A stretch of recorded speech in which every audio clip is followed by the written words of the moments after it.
welcome to another video, or welcome back. Thank you for coming and watching another video of mine. Today we have a Valentine's Day set that a customer wanted, so that was the inspiration. I pretty much followed most of it to a T, had to change some of the charms, but essentially it pretty much looked like that by the end of it, which was so great. I've done this set before, maybe a couple months ago, and then I had someone request it again, so I was like really excited because I really like how it turned out. This set is on a medium coffin, which this customer always gets a medium coffin, so it's great. I love doing this set. So here I am doing 2 coats of this jelly colour, and then we have like this milky white, but it's got a slight pink tinge to it. So I thought this would be great for this set. This customer loves pink, and I think every set I've done is pink except for one possibly, which I was like, oh, you want that colour? Strange, I've never done that colour for you before. But yes, so here I am just swatching. I've only shown a couple nails being done because it just gets boring after a while. So I'll let you watch it.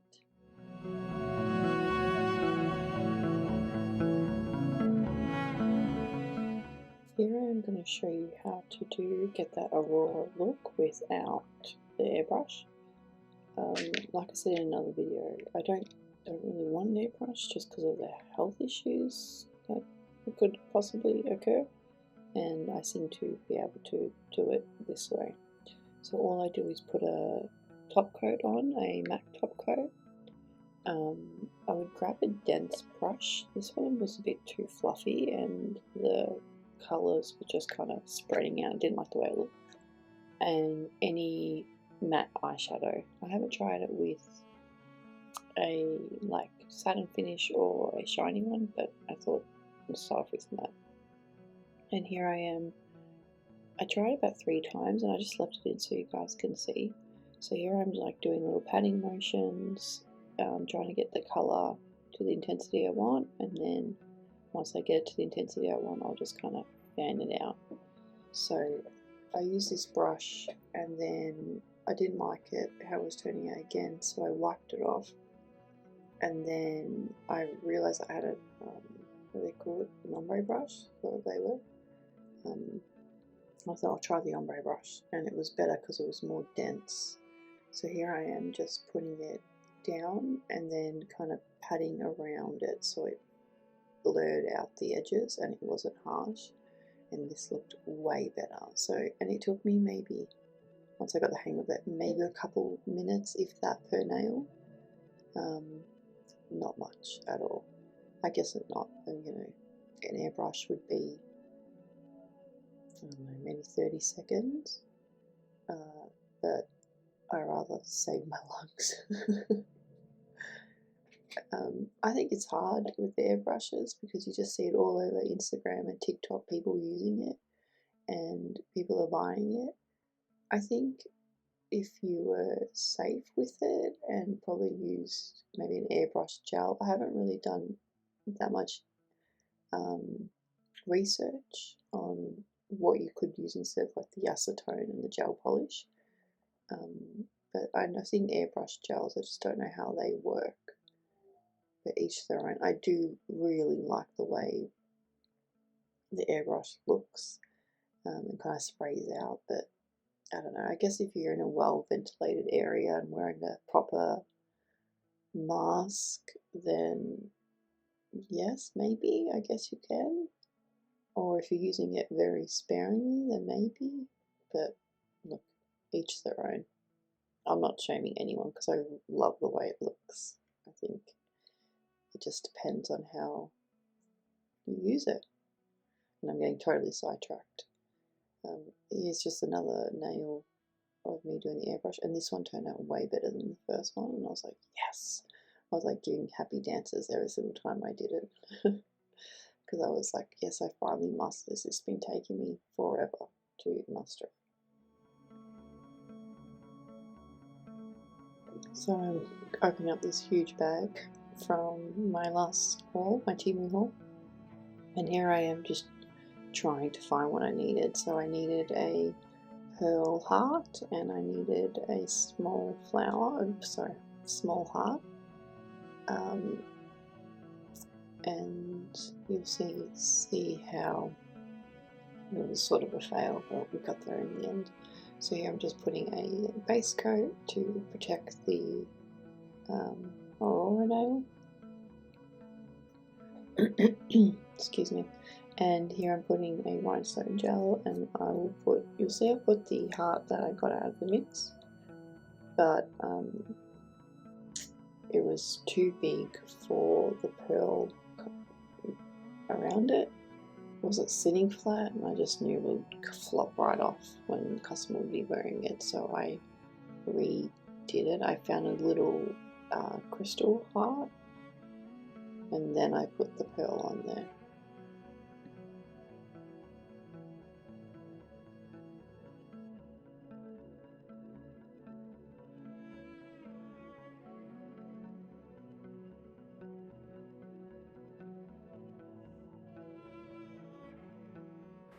When I do press-ons, I make sure that one, it's straight because I'm anal, but then also I'll flash cure it and then in place, and then I will grab my rhinestone gel and kind of tuck it in everywhere that is not flush to the nail, and then that way I can ensure that it's stuck on there and there's none of it's going to come off even after multiple wears, and that way you make sure that it's not going anywhere.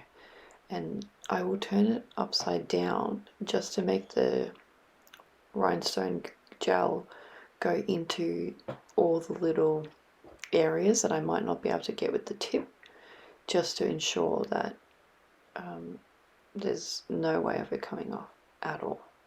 Nothing. And here I'm doing the same thing. So I don't like those like edges on the charms. I don't like that you can see that. I want it to be flush and like kind of come taper down. So what I'll do is I will put the rhinestone gel and put the crystal, grab my base coat and just kind of feather out the edges, and then I'll put it back in the lamp, and then I'll bring it back out and fill in any areas I might need to. Here I am trying to do the 3D look. So on a plate I had the rhinestone gel because it's nice and thick. I think a lot of people use a builder gel, but I do prefer to use a rhinestone gel only because it holds in place a lot better, and I can feather it out and not feather it out. I can play around with it if I need to, and then I can either do another layer if it's too flat, or I turn the nail over and hold it there for about 20 seconds, and then I'll put it back in the lamp just to make sure I have that 3D effect and you can feel it on the nail. If you saw my last Temu haul, you would have seen I got this, and obviously, why am I always struggling with gel cloth? I have no idea. But this would be the best silver gel polish, well, not even polish, gel paint I've ever bought. I've bought so many others and they're glittery, and I just don't like the way it looks. This is so reflective, so metallic. Even in certain points of the light, it almost looks like it's black or grey.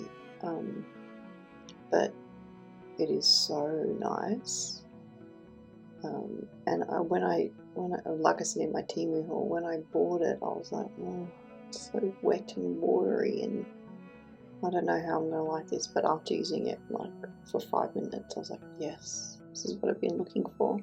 It was $7, which is a lot for a product for Temu, but so worth it. So definitely run out and go get it. Just really look at the reviews and really look at the photos and see, because you'll be able to tell if they're glittery ones or not. But this is so nice. it was a little bit hard to work with because of how runny it was. There was no thickness to it, so I felt like I was going in and out of the palette. But honestly, I'd rather just deal with that and have this. You can see it reflecting from that light. So nice. I just, yeah, too obsessed with it. And here I am doing the star. If I kept in how many times I had to redo the star, this video would have been an hour long. Easy. It took me about 5 tries before I could get it to this. And I wasn't entirely happy. Like, I thought it looked really good, but I wanted it more crisp, I guess. But yeah, I was having so much trouble with the star. I just didn't understand why I was. But yeah, and for some reason, not some reason, I know why. When I was doing here's my head. Can you believe it? I was trying to get so close to see it and I couldn't. Anyway, so when I was doing the pink outline, the same thing happened. My head was in the shot the whole time and I was like, yeah, I'm not leaving this in.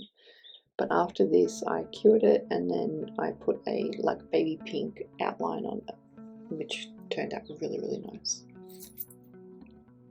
I'm so sorry, but I've had to cut out so much of it because my head was in the shot. Ridiculous. But I was trying to get so close so I could actually see what I was doing and it made it very difficult. But anyways, we got there in the end. Here I am just kind of free styling this section. Freestyle? Yeah, freestyling this section and just kind of doing random rotations. And if the brush went the wrong way or it wasn't what I wanted to do, I just left it in. I just let it do its thing. Just work with what I was trying to do. If the line was too thick, I'll just flick out another line somewhere else. But really with stuff like this, you can't go wrong. Just do whatever feels right. Paint it on, add a couple of dots, and it will turn out really nice anyway. So I wouldn't worry too much. I'll just let you watch this and see how I do it. But yeah, real no rhyme or reason, just do whatever feels right at the time. So I'll let you have a watch.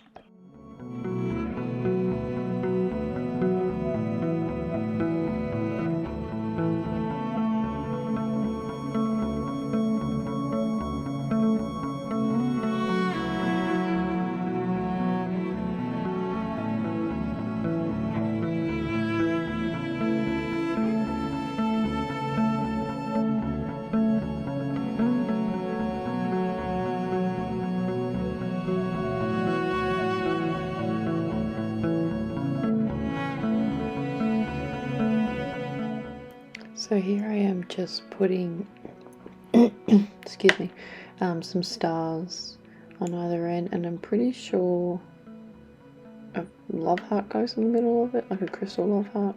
I can't remember, but pretty sure that's what it is. So I'm just doing a couple dots and creating stars.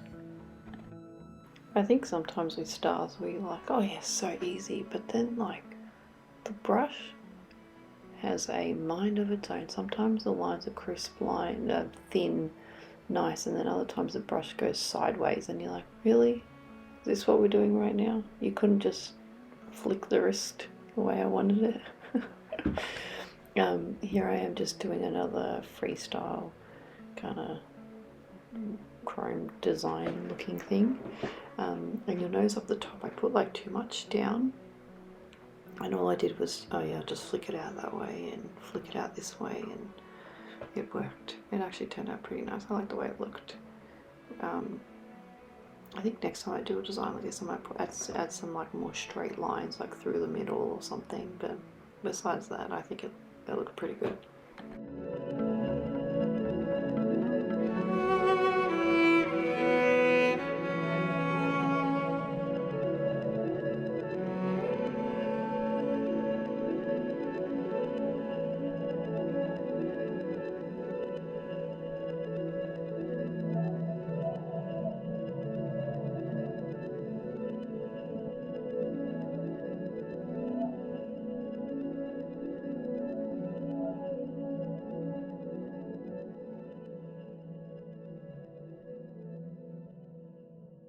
Here I am just adding, I think it's a teardrop or a heart.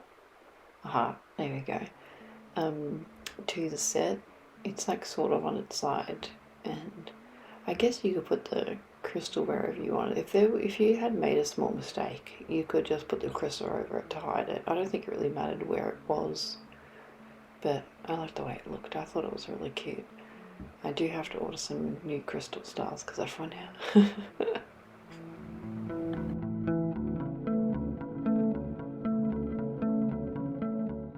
I am totally obsessed with bows at the moment. I don't know if it's because it's trending or something, but there is something about bows that I'm really liking at the moment.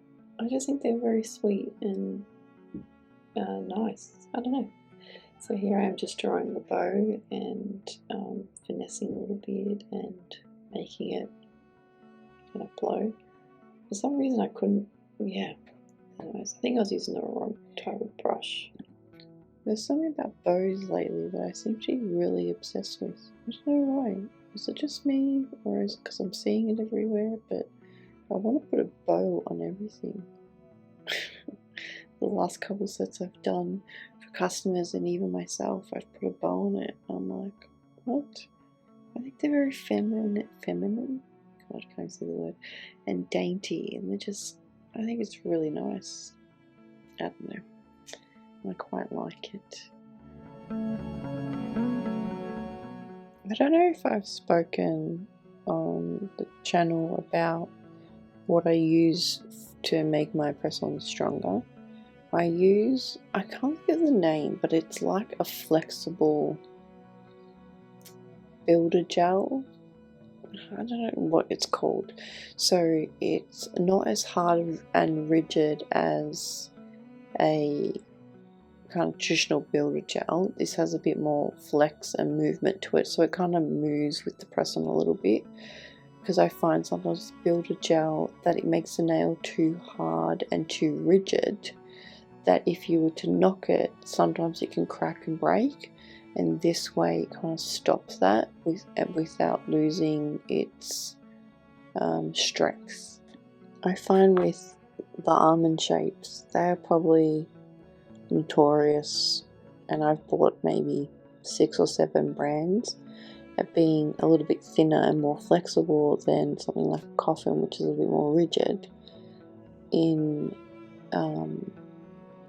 kind of how not thin might not be the right word, but it's very flexible, and sometimes I find that it's too flexible for a press on, and just by adding that kind of reinforcement gel to it will help strengthen it up a little bit without kind of losing its integrity. And I think sometimes a thinner nail, quotation marks, can be seen as a bad thing, but I don't think it always necessarily is. I think it depends on what it is, what designs are being put onto it. Yeah, there's good and bad to it, obviously. I think, especially for people who have got wider thumbs, the almond shape always works better for some reason, like the long almond, the long stiletto, just because they're so wide at the base of the nail that it allows the movement to be spread out when it's placed on the nail, to help those people with bigger thumbs especially. So there is a place for them to be more flexible, but sometimes I find that they're too flexible. Sometimes depends on the person and how they're using it, but this will allow me to have a little bit more strength in the nail and ensures that they get multiple uses out of it.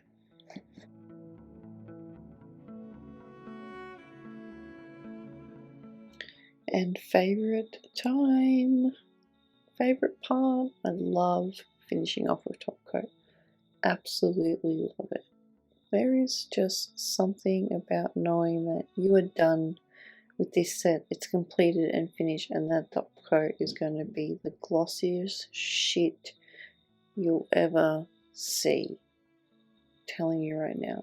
My 2 favorite top coats I've been loving at the moment is Planet Nails Super Gloss, pretty sure it's called, And this one, V Shine from Amazon, so cheap, like $15 for 2 bottles. They're 15 mils. I go through top coat like nobody's business. Don't ask me why, but I seem to go through them so quickly. And for 15 bucks for 2, I'm not complaining. And it's super glossy, it holds its shine, and I don't have to worry about it dulling over time because they will always stay glossy. Best part about doing nails, definitely. You'll notice I'm constantly sealing around the bling nails or anything with a charm or a crystal, only because I'm so paranoid that they're going to get caught and they're going to fall off and the whole design's ruined, first of all. But I have really long hair and my hands are always in my hair, and I hate when it snags on my hair. Hate it. So I make sure that every inch is completely covered, that there's no bits hanging off that can get caught in anyone's hair or stuck anywhere. So when you see me going back and forth with the gel, that is why. Nothing worse. Absolutely nothing worse. I don't know about anyone else, but I'm absolutely loving the nail trends coming out with the metallic and the softness of the Aurora nails and little small thin bead crystals. There's just something about it that is so amazing. This order turned out so good and I couldn't be any happier with it. I loved how it looked. Here is the finished product with the whole order. I love the way it came out, honestly. Please don't forget to like and subscribe, and please leave me a comment on what your favorite nail was.